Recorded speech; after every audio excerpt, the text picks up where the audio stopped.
Hello again, everybody, and welcome back to another episode of An Ecologist Plays. We are back in the Amazon, here where we were last time at the fishing dock of presumably the cocaine dealers, to put it lightly.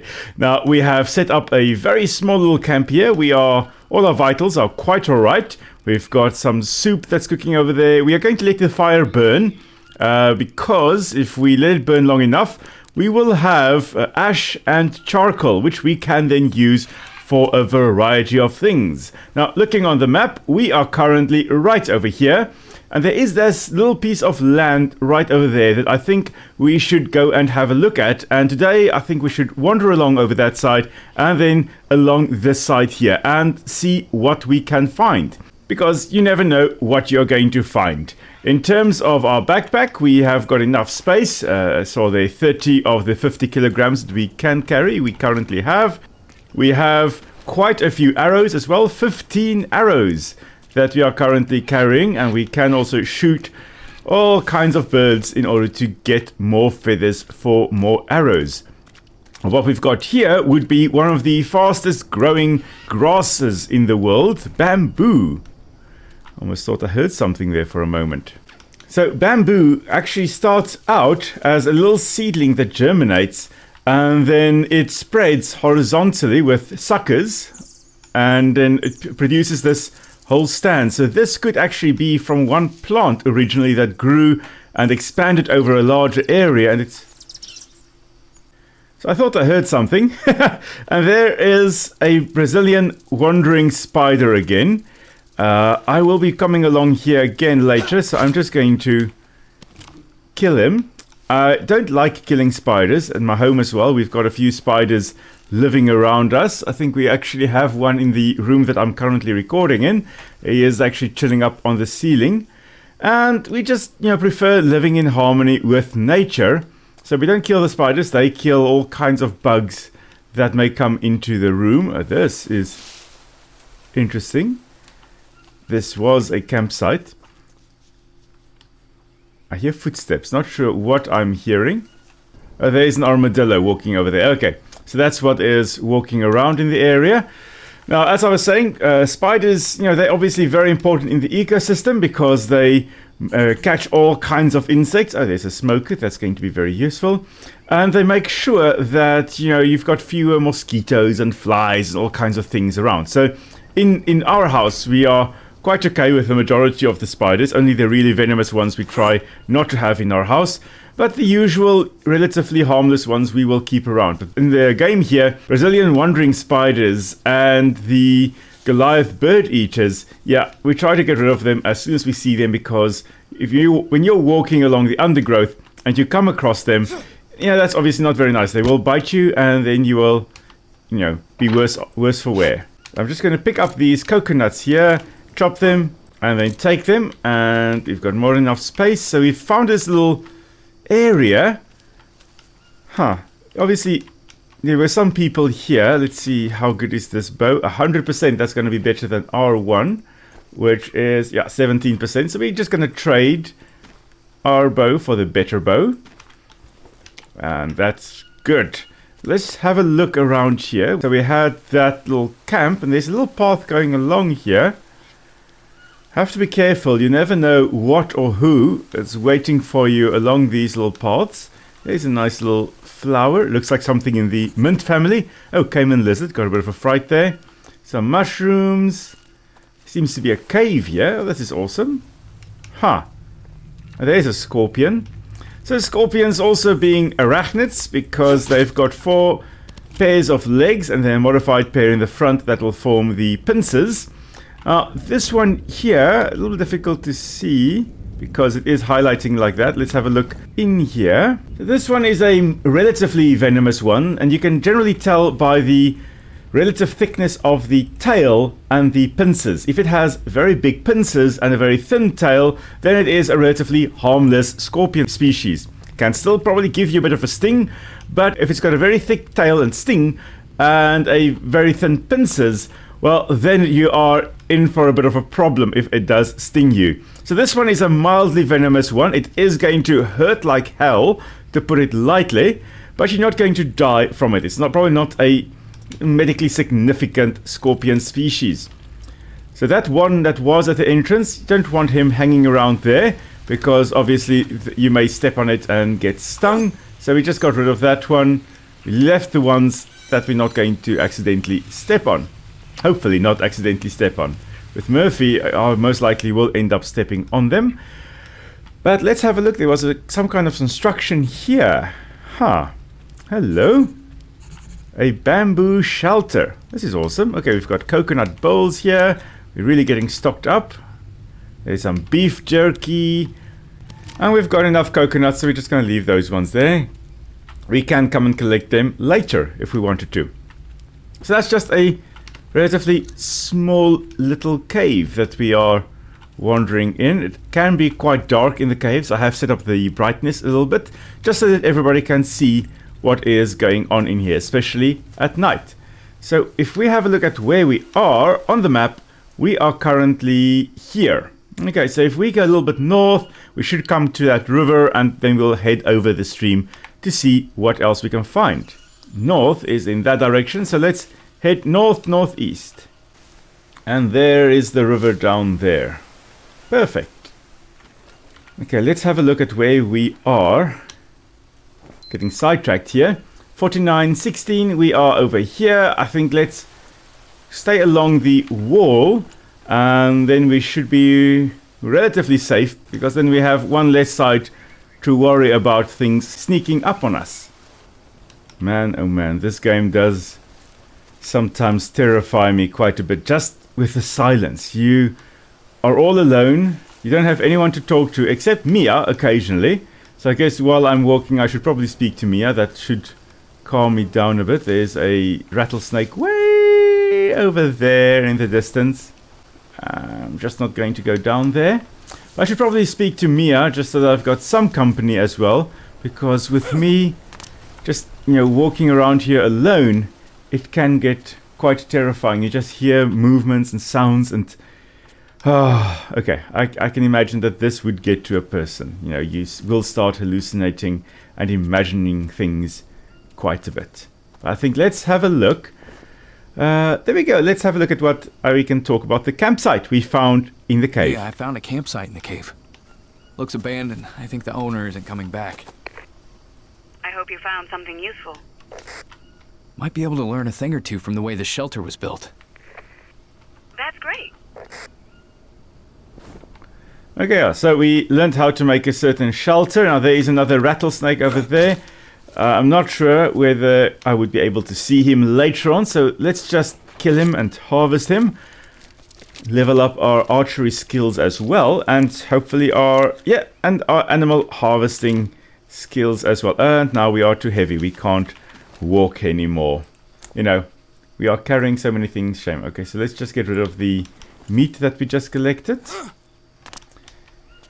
I always find it quite amusing in a game that you can carry everything, and you pick up a feather and you are just overweight, and sorry, you can't carry anything anymore. And there's another rattlesnake. Goodness me, this is like Rattlesnake Central over here.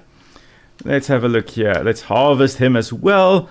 Now, while we are standing here, and as I was looking at the tool that we are using, this stone blade. Now, this stone blade, interesting. It seems to be more of what we call core tools. So stone tools can be core tools or flake tools, depending on whether they were made, if you break a stone apart or chip it, depending on whether you use the central part. There's definitely something approaching. I think it's Puma, but I can't see it. I don't know where it is. I can hear it. Oh man, I'm terrified at this point. Puma, where are you? I know for a fact it's going to show its face in a moment. Now, it used to be called Felis concolor. I know the genus name has changed, or I'm quite sure the genus name has changed. And the Felis, of course, referring to cat, and concolor meaning one color. Sure, but it is very close. I just hear growls. Come on, just show your face. I just want to know where you are. Oh, the most terrifying. Oh, there he is. There he is. Oh, no, it's called a mountain lion. And in this case, the mountain lion is not being a very good mountain lion. Okay, the scary music is starting. Because we are technically currently under attack by the puma. That's not finding a way down. No wonder I could hear it the whole time. It was right above me. Hello, Mr. Puma. So there is, well, what used to be Felis concolor. Go by many names. Puma, cougar, mountain lion. And we are just going to call him Dead Kitty. There he is. Oh, okay. Right. A puma. Now, I've never been to the USA, so I've never seen this amazing, majestic cat. The closest I've gotten to seeing one is what we've got in Africa, known as the Caracal, which the scientific name is Caracal. Very, very original. And look very similar in color, except the Caracal has got a shorter tail. It's not in the same genus either. And the Caracal also has tufts all along the ears. Now, we've just gotten a whole bunch of meat and bones and everything. However, we couldn't carry any of it because we don't have any space. So we're just going to get rid of that there. Okay, and we've got a leech on us as well. Okay. Be still my beating heart. Right, now that we've gotten rid of the puma, that's good. That's good. Okay, so there's the meat. I don't think we really need to carry that. I think we are quite all right. Okay, now let's carry on. I'm not sure how I was supposed to get to that thing in any case, but here we go. There's another cave. I think while we were walking, we did get this on our map as well. And whenever we enter caves, we do have to be careful because of these little guys. Hello, Mr. Scorpion. Now, scorpions are quite awesome in the fact that they glow under UV light. So if you've never seen a scorpion glow, if you ever get the opportunity to use a black light or a UV light and you shine on a scorpion, if you see one, then there's a rattlesnake. Hello, Mr. Rattler. Hee hee. Yeah, you can't hide in the dense grass or dense ferns or plants. I see you. Let's harvest you, get some more skills. But in any case, as I was saying with scorpions, if you ever have the opportunity to shine a black light or UV light onto a scorpion, you'll see that they actually glow quite amazingly under the UV light. And I just find that quite fascinating. Nobody really knows exactly why they glow under UV light. There are a number of theories. One of it is that maybe it attracts the other insects, for example, moths or so, that are attracted to UV light of flowers, perhaps. Perhaps they are interested in, perhaps they pick up the glow of the scorpion and that attracts them to them. Not sure what we are looking for here. There are some veins here that may hold iron, I believe. However, nothing present here. Alternative hypothesis as to why the scorpions glow, we can just put out our things here to catch some water, would be that if you are a scorpion, you are then able to spot other scorpions that are glowing under UV light. So you're able to communicate or pick up other individuals of the same species, which, could be good. Let's just drink some water here. Our vitals are looking all right. We need some more carbohydrates, which we don't have. Let's see what happens if we eat this. We get some carbohydrates. Okay, so the delicious monster fruit we can eat for a bit of carbohydrates. That's going to be quite useful to remember. So now we just wait for the water to fill our little bowls here so that we can store it in our bidon. While we are traveling, then at least we will have access to clean water, which is always good. And it is time for us to venture on. Now, we are currently here. We haven't explored here to see what's going on here, but let's just stick along the side of the wall here, and then we'll see what else we can find. Now, while we are here, let's see what we can tell Mia about the port. We've got a boat, but it's damaged. Well, I found a boat, but it's damaged, and it won't float. Looks like someone did it on purpose. Who could have done it? I think the cartel. I don't know, the cartel? Maybe someone tried to run off with a package. I don't want to know. Every time you mention the cartel, I can't help it. I fear for you. Listen, Mia, there's no one here. No need to worry about me, okay? I'm holding on. Somehow. Okay. Yeah, just holding on somehow. That's sometimes the best we can hope for.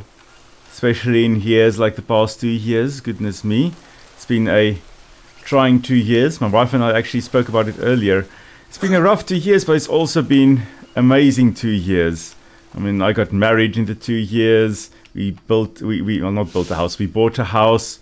We started our garden. You know, so many things that happened in the past, well, year and a half.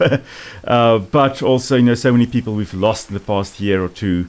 That it's been a challenging year. And sometimes all you can do is just, you know, keep your head high and just carry on. Mia, just before the accident, you called me in the middle of the night. What happened? My lamp went out. I panicked. It doesn't sound very likely. That's it? Yeah, that's it.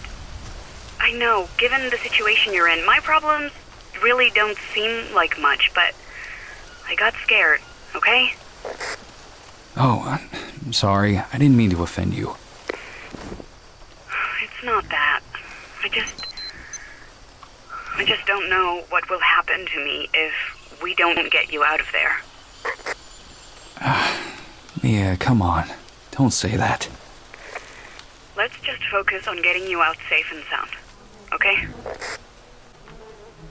Yes, that is a priority. Getting me out safe and sound.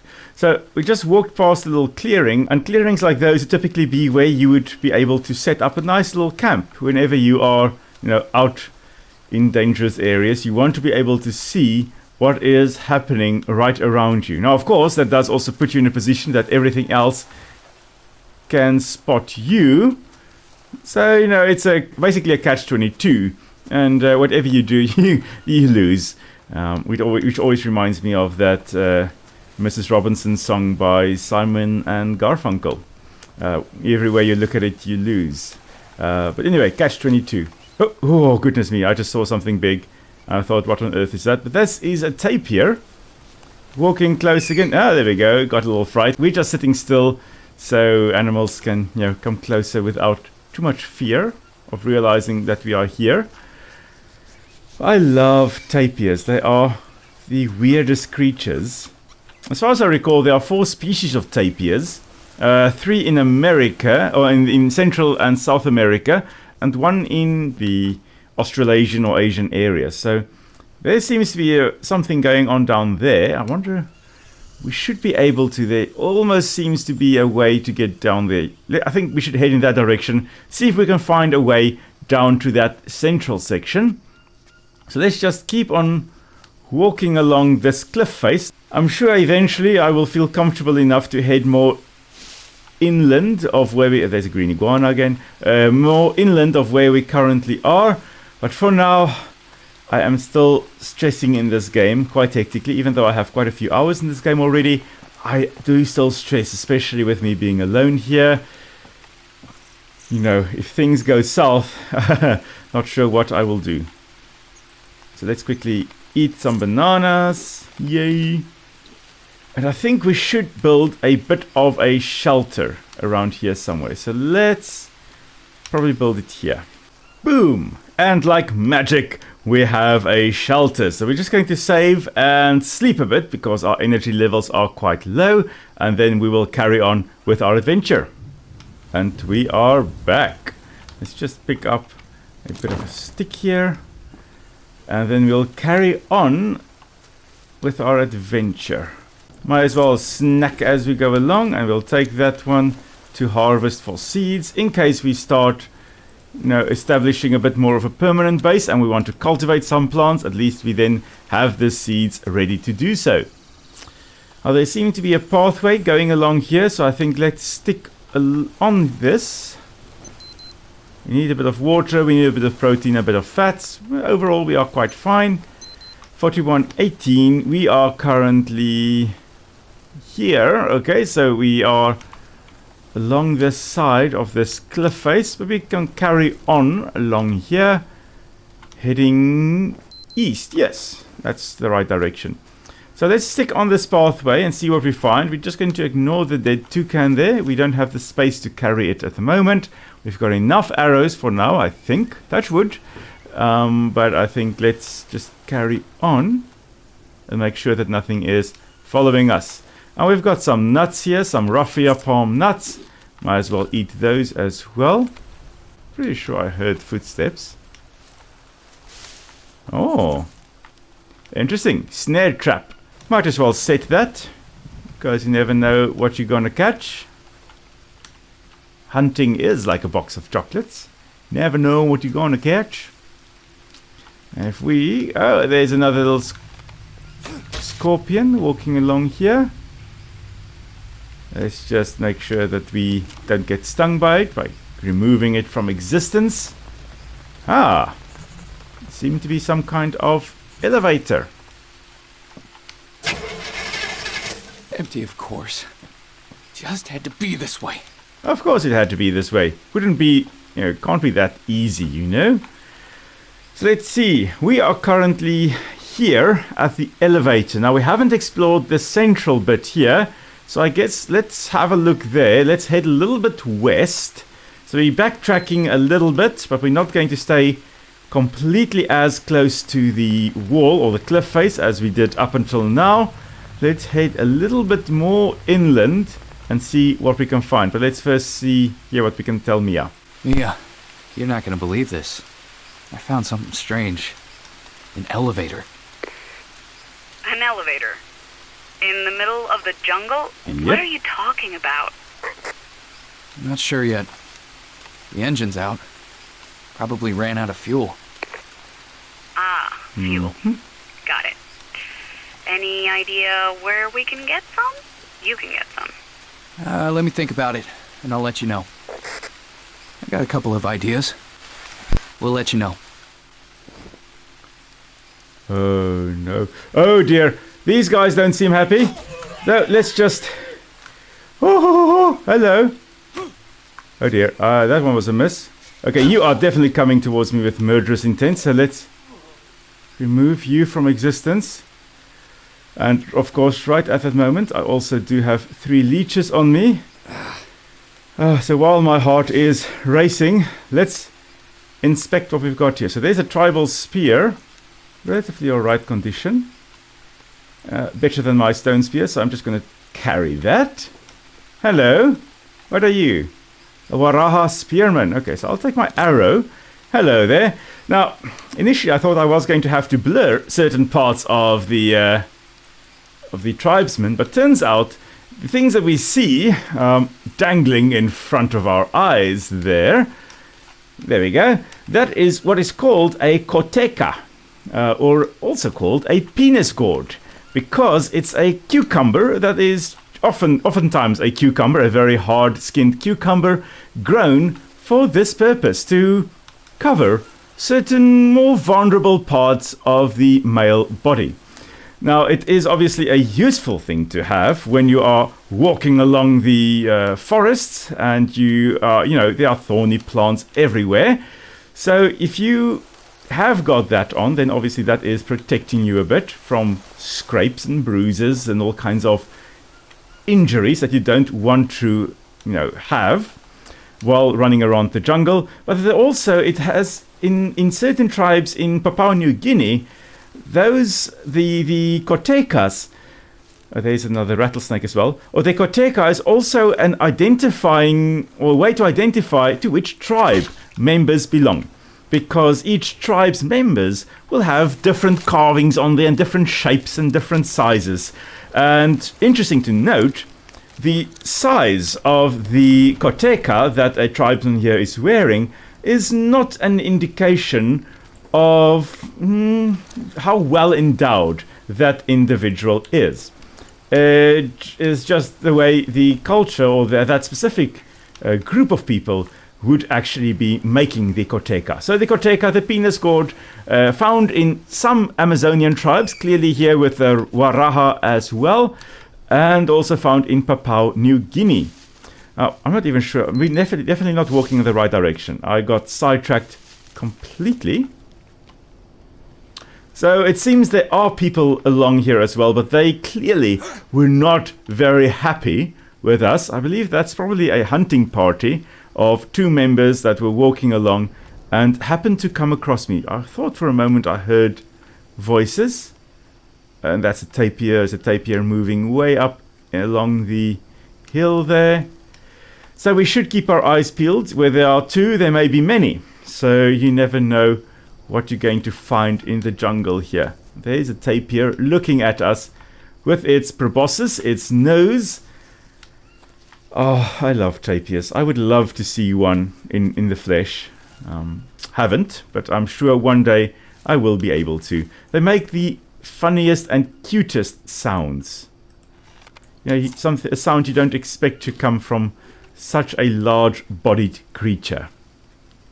We seem to have found some kind of riverbed. We are at 4122.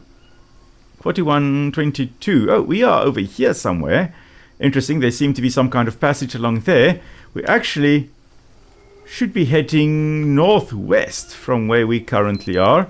And that is in that direction. Oh goodness, we got completely lost. So I really shouldn't be running, because, you know, that's when you end up stepping on things you shouldn't be stepping on, or encountering things you would prefer not to encounter. But we have to head, I guess, northwest. Yes. Yeah, let's head in that direction, past the big tree. I want to head, I think, over there, 4318. So if we head 3 degrees north, directly north, we should be where I actually want to be. So heading north, using the trick I explained last time of selecting a landmark and just heading in that direction. We're heading for the tall trees over there. Shibbit. Oh, hello. Woo! The largest spider in the world, unless I am mistaken. Goliath bird-eater spider. It's a type of tarantula, what we call in South Africa baboon spiders, related to them at least. And bird-eater spiders, yes, they are large enough, and there are records of them eating birds, or killing and eating birds. However, they generally go for smaller prey. And being in the tarantula genus, their main defense, yes, they've got venom and they can deliver a painful bite. But if they just feel slightly threatened, they tend to flick hairs that are present on their abdomen, flick that towards the attacker. And in that way, there's a whole bunch of irritating hairs heading in the direction of whatever is attacking them, potentially irritating the eyes. And then if you, for example, are attacking or trying to catch it and it feels threatened and flicks the hairs at you, that then gives them a chance to escape while you are rubbing your eyes and trying to, you know, get the hairs out of your eyes. But bird-eater spiders, if they do bite, they don't always deliver venom. They often give what we call a dry bite. Okay, so Mr. Jake here is feeling very thirsty. Well, Jake, we have got some water available in our little bidon, which is useful. Now we can still drink a bit more, but we'll just carry on. We are in the rainforest. It's not going to be too long before it rains again. Hello, peccary. Haven't seen you in a while. There's another rattlesnake right over there. I'm just going to go walk alongside you, or walk past you. Now we are basically where I wanted to go. 4319 is where we currently are. I think I want to head perhaps 4317. So perhaps 2 clicks north still. So let's head in this general direction still, see what we can find. But guys, as I was saying, the Goliath bird-eater spiders often give what we call a dry bite. And that, I think it's, you know, most of the times they actually don't inject venom. And there's a very good reason for that. For the same reason, many snakes don't always inject venom when they do bite. They also oftentimes give dry bites, because it takes a lot of energy to actually produce venom. Whether you are a spider or a snake, doesn't matter. takes a lot of energy and resources to produce the venom. You can't just go and willy-nilly inject it into anything that slightly threatens you or that you don't like, so they use it as a last resort. Oftentimes, creatures will learn to avoid... Oh, there's a jeep. Oftentimes, creatures will learn to avoid things like snakes and spiders because, well, it hurts when they bite you. So it's enough of a deterrent to just give a painful bite and to not necessarily inject venom. Speaking of which, there's another Goliath bird-eater spider just kind of chilling over there. We're just going to take the arrow. We already have one in our backpack that when we are back at our camp, we could potentially, put that on the fire. Although this one is fresher, so I think let's actually take this one, get rid of the old one, slightly fresher. We can put it on the fire, burn it to ash, and that is going to then, we can use the Goliath bird-eater ash to make a very useful bandage. Okay, so we just picked up a metal bidon, which is also going to be very useful. Let's put out some more of these coconut halves and tortoiseshell again. The coconut bidon can hold up to 40 units of water, whereas the metal bidon can hold up to 100. In any case, what's also lying right over here is fuel. This might come in handy. Yes, it will. If there's a jeep here, who knows what else I can find. Actually, there's something here. Why is there a radio here? You're not gonna believe what I just found. A city made of gold. Oh, if only. What? No, it's a jeep. Well, it's not running anymore, but, there's some useful stuff in it.